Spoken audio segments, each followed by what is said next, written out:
मेवाड़ की धरती हमेशा से वीरों की जन्मभूमि रही है। इन्हीं में एक महान नाम है महाराणा प्रताप। सन 1540 में उनका जन्म हुआ।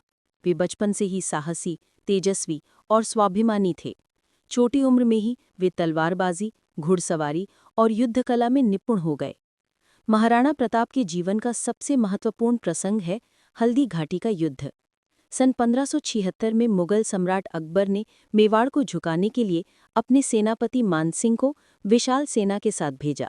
उधर महाराणा प्रताप के पास सीमित सैनिक परंतु अपार साहस और स्वाभिमान था। युद्ध की सुबह हल्दी घाटी की धरती गूंज उठी। प्रताप अपने प्रिय घोड़े चितकौड़े पर सवार होकर रणभूमि में उतरे। उनका शौर्य देखते ही बनता था। उनकी ऊंचाई, भारी कवच और लंबा भाला देखकर दुश्मनों के पैरों तले जमीन खिसक गई। युद्ध आरंभ होते ही प्रताप ने दुश्मनों पर टूट पड़ते हुए उन्हें चारों तरफ से परास्त किया। कहते हैं उन्होंने अपने विशाल भाले से कई दुश्मनों को एक ही बार में धराशायी कर दिया। उनके घोड़े चितकौड़े ने भी अद्भुत पराक्रम दिखाया। घायल होने के बाद भी महाराणा को सुरक्षित बाहर निकाल लाया।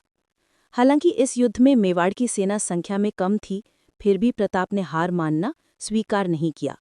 जंगलों और पहाड़ों में रहकर उन्होंने वर्षों तक संघर्ष किया। मुगल साम्राज्य बार बार आक्रमण करता रहा, पर महाराणा प्रताप ने कभी झुकना स्वीकार नहीं किया। इतनी कठिनाइयों में भी उन्होंने अपनी प्रजा का ध्यान रखा। कहा जाता है कि वे खुद जंगल की जड़ी बूटियां और घास की रोटियां खा लेते, पर प्रजा को कभी भूखा नहीं रहने दिया। महाराणा प्रताप का जीवन हमें सिखाता है कि वीरता केवल तलवार से नहीं, बल्कि आत्मसम्मान और संघर्ष से भी मापी जाती है।